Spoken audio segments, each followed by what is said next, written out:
I rise today in the support of the nomination of Robin Hutchinson to be Administrator of the Federal Motor Carrier Safety Administration.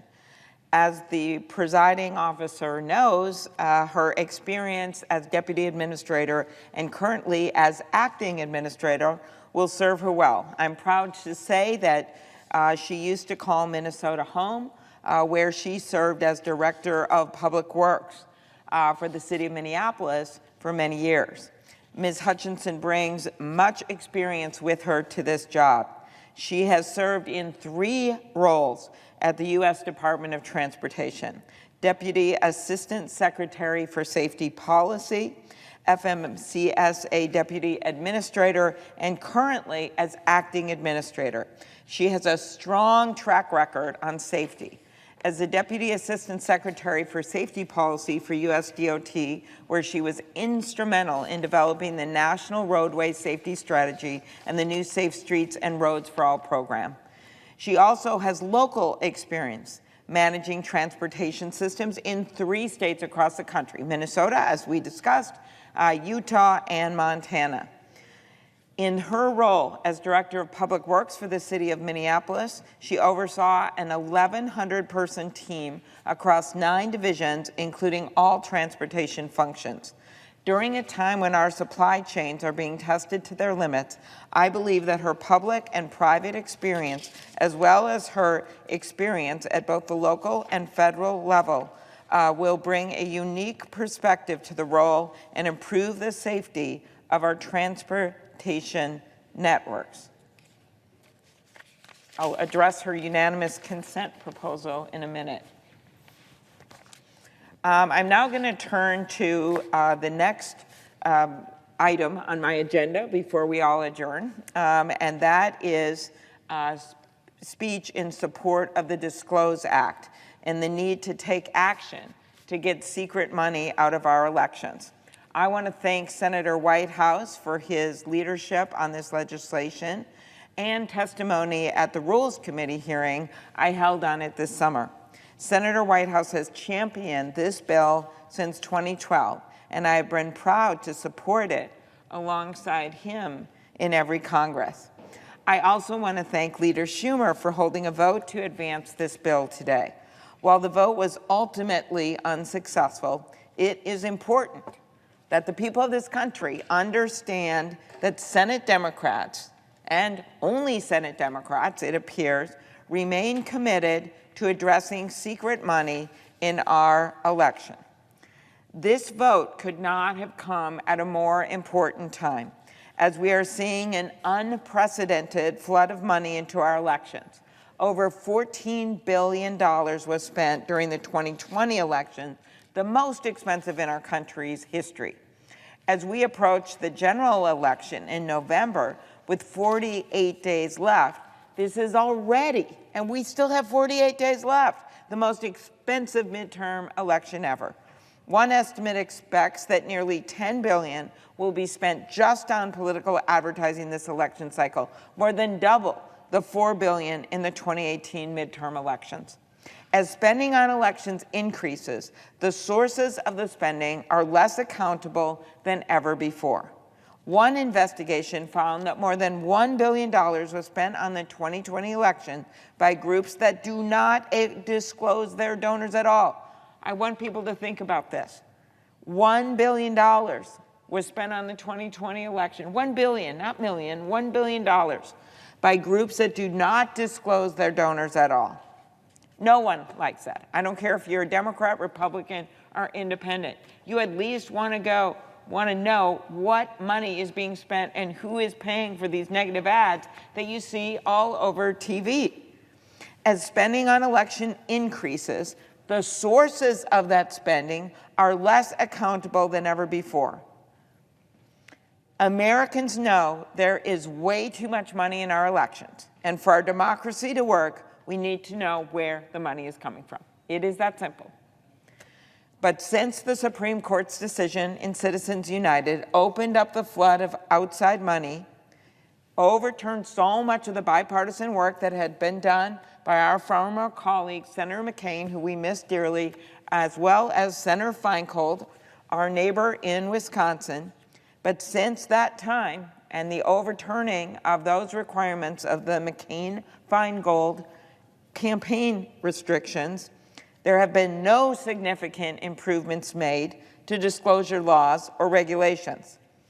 Unlimited, anonymous spending in our elections doesn't encourage free speech. It drowns out the voices of you. It drowns out the voices of the American people who want to participate and be treated like everyone else. They have one vote just like a billionaire has a vote.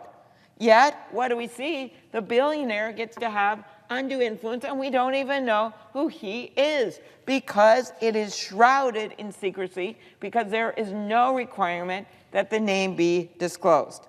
This unrelenting secret spending will continue unless we take action to address it. That's why we need to pass the DISCLOSE Act. The DISCLOSE Act would address this tidal wave of secret money by requiring outside groups that spend in our elections to disclose their large donors, those that contribute more than $10,000. How could anyone be opposed to this? We're not talking about a lot of paperwork. We're talking about people who give more than $10,000. Looking around the gallery, looking at the pages, I just find it hard to believe there's people right here that are going to give over $10,000 and then hide behind some kind of curtain of non-disclosure. That's what's happening. We just want to know who they are.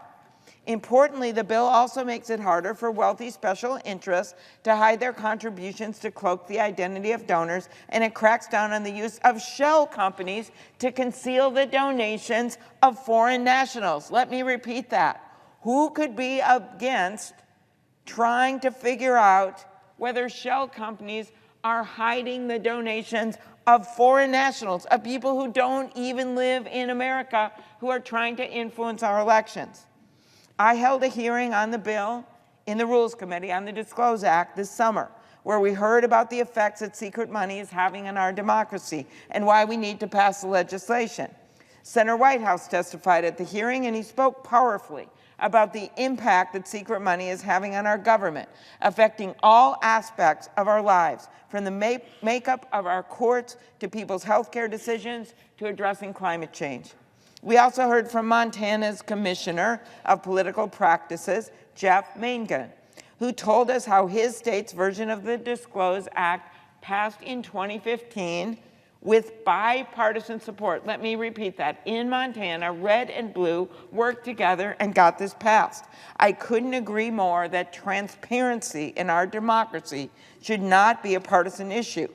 And regardless of political party, we should know who is spending on our elections. The American people know what's at stake. So it is no surprise that campaign finance disclosure laws have overwhelming support. One recent poll found that in swing states, 91% of likely voters, Republicans and Democrats, those are states that go red or blue, may be considered purple, 91% of likely voters, Republicans and Democrats, support full transparency of campaign contributions and spending in our elections. Another poll from 2019 found that across America, 83% of likely voters support public disclosures of contributions. That is people regardless of their political stripes.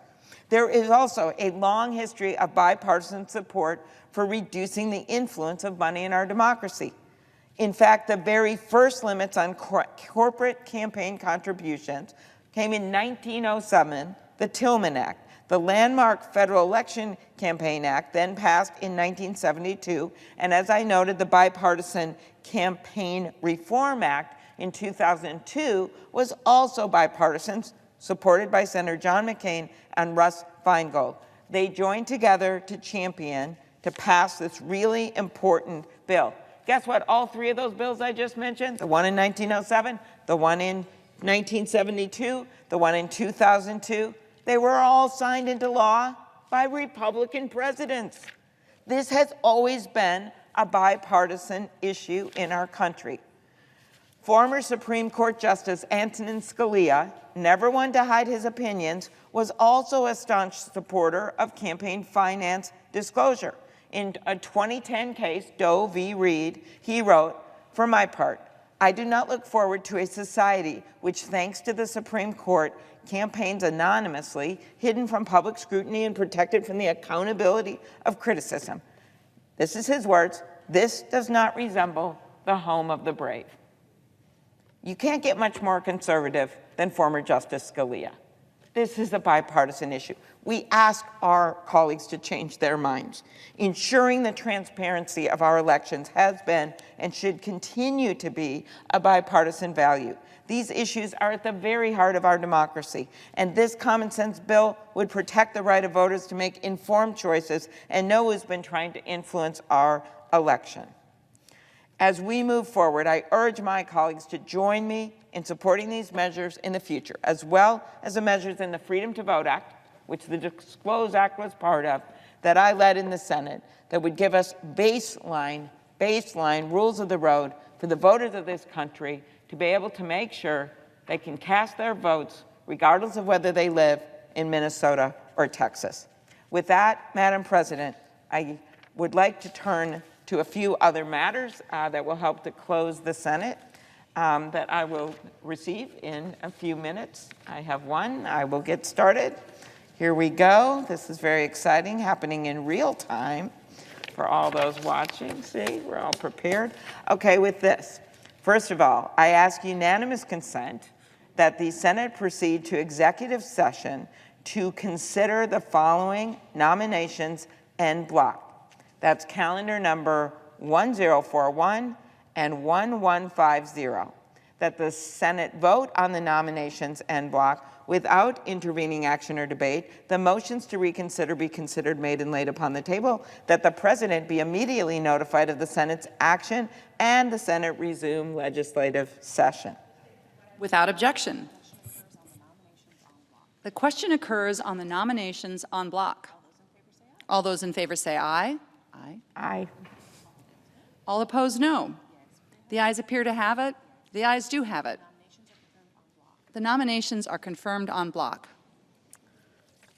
Very good. I will turn to the next one. I will note that the two senators from Minnesota is now controlling the chamber, but we have also, during our time in the chamber alone, have confirmed someone that used to live in our state. That would be Robin Meredith Cohn Hutchinson to be the administrator of the Federal Motor Carrier Safety Administration, in addition to the U.S. Attorney for the state of Tennessee. With that, I turn to the next matters. I ask unanimous consent that the Senate proceed to the immediate consideration of H.R. 7846, which was received from the House. The clerk will report. H.R. 7846, an act to increase effective as of December 1st.